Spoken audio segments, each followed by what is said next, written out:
mal. Alors, on va mettre ça et on va écraser encore avec une fourchette. Tu écrases bien, hein? Chacun son tour. Mais moi, elle n'a rien fait. Ben, si tu as déjà fait, tu vas faire après. On écrase et après on mélangera. Écrase bien. L'écrase bien. Voilà, c'est très bien, Noah. Tu me tiens ça là-dessus. Faut bien écraser. Qu'est-ce que tu fais là-bas? Avec une seule main, ça devrait faire, non? Vas-y, voilà.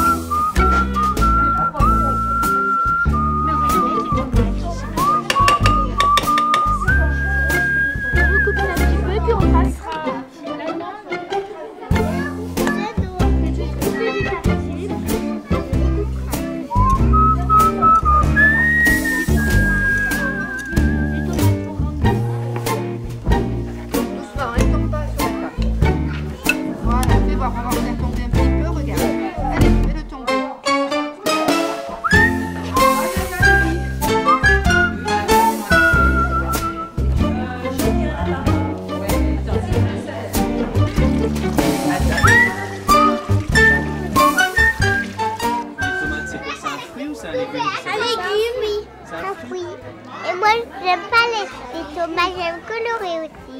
Et vous avez mis quoi d'autre avec le riz et les tomates? On a mis aussi du fromage. Ouais. Quand est-ce qu'on va manger tout ça? Demain? Avec qui on va le manger? Avec les parents. Avec les parents.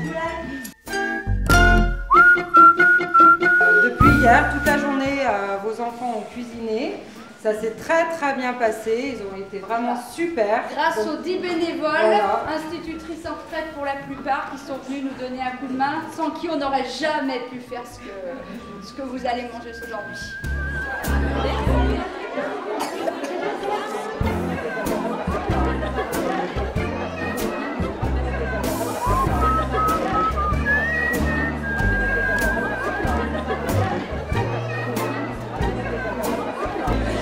Au tout début, en fait, on voulait travailler sur l'alimentation et notre idée, c'était de faire découvrir aux enfants comment, à partir d'aliments simples, on peut améliorer les saveurs, leur faire découvrir des choses qu'ils n'avaient pas spécialement l'habitude de connaître.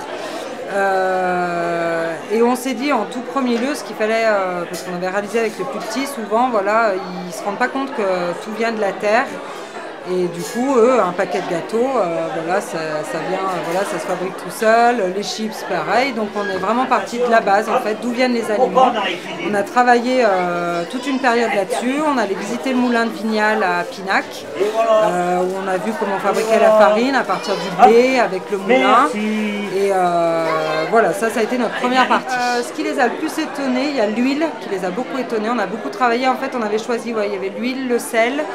On avait fait aussi les différents types de sucre, d'où venait le sucre. Ça les a, alors là, les cannes à sucre, la betterave, tout ça, ça les a beaucoup étonnés.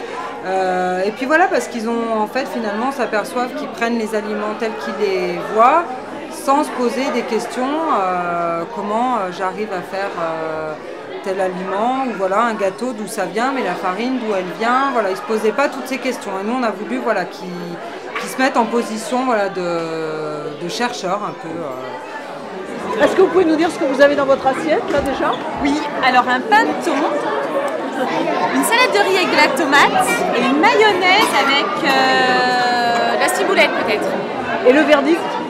Délicieux, je reviens vendredi prochain. En continuité, on a voulu travailler sur les différentes familles d'aliments, qu'ils apprennent un peu justement à équilibrer un menu. On aborde cet aspect-là. Et on a abordé aussi en même temps l'aspect hygiène. Et du coup, l'idée du repas est venue vraiment des enseignantes. Mais par contre, ils ont adhéré immédiatement. Quand on leur a dit on vous propose de cuisiner un repas pour vos papas et vos mamans, ils ont été vraiment emballés. Et ils s'y sont impliqués tout de suite. Donc on a d'abord découvert les 7 familles d'aliments, ce dont on avait besoin pour faire un menu. Alors le menu, c'est nous qui l'avons fait quand même, parce que sinon c'était trop compliqué de gérer les idées de tout le monde. Et puis on avait des contraintes quand même financières, pratiques, c'est-à-dire qu'avec des enfants on ne peut pas cuisiner non plus des choses trop difficiles. Donc voilà, après c'est nous les enseignantes qui avons mis en place le menu, mais on l'a revu après avec eux en leur disant est-ce qu'on a bien des légumes, des féculents, voilà, donc on a fait tout ce travail-là.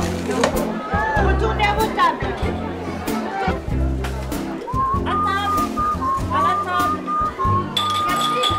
Tout le monde s'investit, les enfants sont comblés par ce qu'ils font, ils en parlent tout le temps, donc je trouve que c'est très bien. Ça les éveille à l'alimentation, à plein de choses. Non, je trouve que c'est très bien. À la maison, ils vous en ont parlé? Elle vous en a parlé? Oui, ouais. Non, et puis ils se sentent encadrés, ils sont très contents de faire quelque chose de concret. Donc c'est vrai que, et puis nous en tant que parents, c'est bien aussi.